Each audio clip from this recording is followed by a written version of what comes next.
मुनित्रय के चरणों में बारंबार नमोस्तु, सभी क्षुल्लक जी के चरणों में इच्छामि।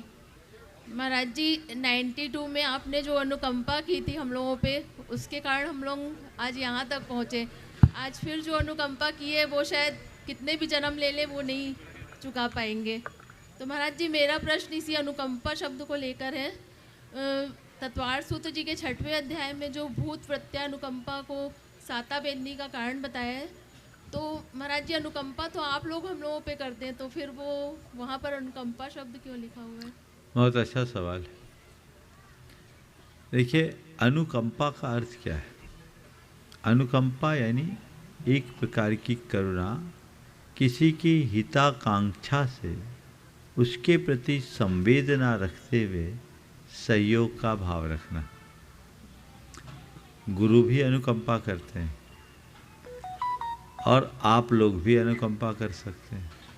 वहाँ ये नहीं कहा कि व्रती अनुकंपा करें।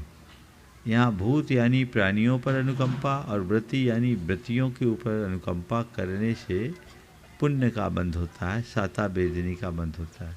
तो अनुकंपा जो करेगा वो पुण्य का बंधक होगा। अगर मुनि करेंगे तो और आप करोगे तो, हम आप तो करते ही, पशु पक्षी भी एक दूसरे पर अनुकंपा कर लेते, ऐसे कई प्रकरण दिखे। तो जहाँ अनुकंपा है, करुणा है, दया है, वहाँ धर्म है, और जहाँ धर्म है वहीं पुण्य है। इसलिए हमें हमेशा अनुकंपाशील होना चाहिए। और संतों का हृदय तो करुणा से भरा ही रहता है। उनका हृदय हमेशा अनुकंपा युक्त होता है। इसीलिए कहते संत हृदय नवनीत समाना, कहें कबीर कविन पर कहे नहीं जाना, निज परिताप दहे नवनीता, पर परिताप हो संत पुनीता। तुलसीदास जी कहते हैं कि संत का हृदय नवनीत के समान।